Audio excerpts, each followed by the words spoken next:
North Queensland, Australia, 11 to 13. January 2026. Tropical Cyclone Koji struck North Queensland as a weakening system, but its impact has proven devastating, driven not by destructive winds, but by overwhelming volumes of rain. As the system crossed the coast and moved inland, relentless rainfall triggered widespread flooding, damaging infrastructure, isolating communities, and disrupting daily life across large parts of the region. Emergency authorities confirm the situation remains active and rapidly evolving. Early this morning at Ellis Beach, dramatic scenes unfolded as floodwaters and powerful currents tore boats from their moorings. A vessel from the Pullman Boathouse was swept into the jetty, colliding with structures near the Coral Reef Resort and striking a gazebo. Another boat with a person on board was also caught in the surge. The individual managed to escape safely, but the vessel was lost.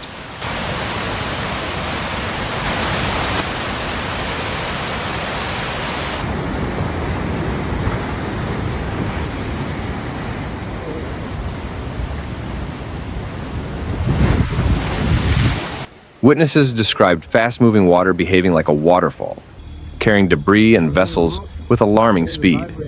Emergency services conducted repeated rescues overnight as vehicles were trapped in floodwaters, and residents became stranded on properties with little warning. Rapid water rises left minimal time for evacuation decisions, forcing authorities into urgent, high-risk operations across multiple districts. Conditions changed hour by hour, with dangerous currents and submerged roads complicating response efforts statewide.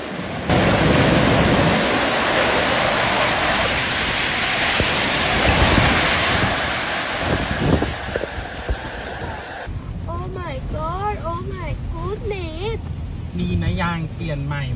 Inland towns bore the brunt of the flooding as highways were cut, bridges submerged, and entire districts isolated. Access to medical care, supplies, and emergency assistance was delayed as transport routes disappeared beneath rising water. Damage assessments lagged behind the floodwaters themselves, with officials unable to reach many affected communities as conditions continued to deteriorate. Homes in low-lying areas were inundated as water poured through doors and floors, destroying furniture, appliances, and personal belongings accumulated over lifetimes. Families were forced to flee with little more than what they could carry, leaving behind homes filled with muddy water. Many now face prolonged displacement, emotional distress, and long recovery periods ahead.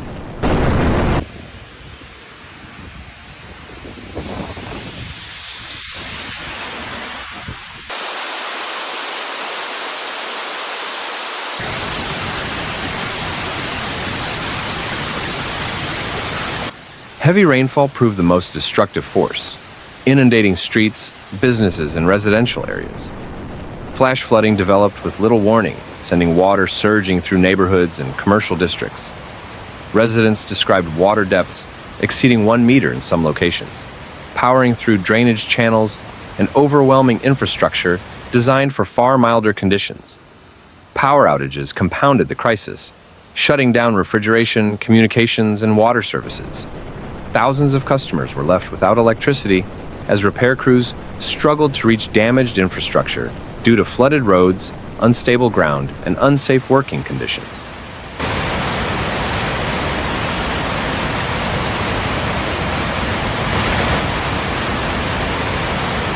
In some communities, outages are expected to continue for extended periods. Coastal communities were not spared despite weakened winds. Trees were toppled, roofs damaged, debris scattered, and marinas affected as rough seas battered shorelines. Boating facilities sustained heavy losses, with vessels damaged or set adrift, and shoreline structures requiring significant repairs once conditions allow safe access. Flood isolation heightened anxiety as residents faced shortages of food, fuel, and essential medications. Entire towns were cut off as surrounding road networks were submerged, forcing reliance on emergency coordination and air support where possible.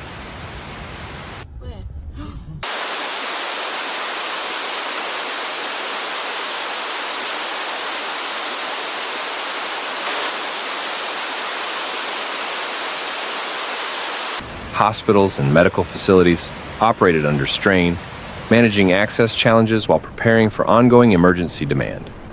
Also, severe flooding inundated Clermont today as relentless rainfall from the remnants of Tropical Cyclone Koji overwhelmed local catchments, sending fast-rising water through streets, homes, and low-lying areas with little warning. Roads into and out of the town were cut as floodwaters submerged key crossings, isolating residents and delaying emergency access. Homes and businesses reported water entering buildings, damaging property and forcing evacuations, while power and communications disruptions compounded the crisis. Emergency services conducted urgent responses amid dangerous conditions, warning that river levels remain volatile and that further rises are possible as runoff continues to move through the system.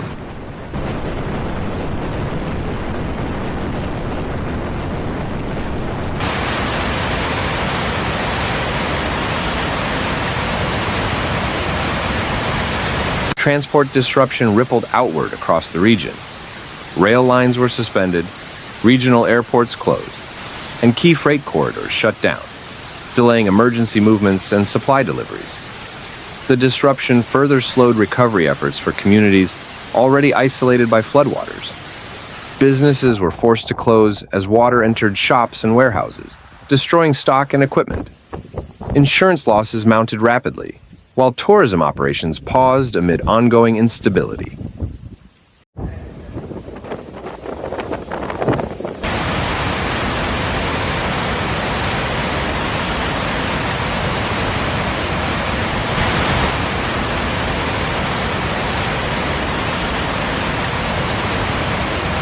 As Cyclone Koji continued moving inland, catchments were overwhelmed. Creeks and rivers transformed into fast-moving channels, washing over roads, isolating towns, and cutting emergency access. Continued rainfall and rising river levels slowed cleanup operations, deepening the cumulative toll on communities already strained by repeated extreme weather events. Koji has once again demonstrated that even weakening cyclones can cause catastrophic destruction. While winds may fade, the flood damage, economic loss, and social disruption remain, with recovery measured not in days, but in months ahead.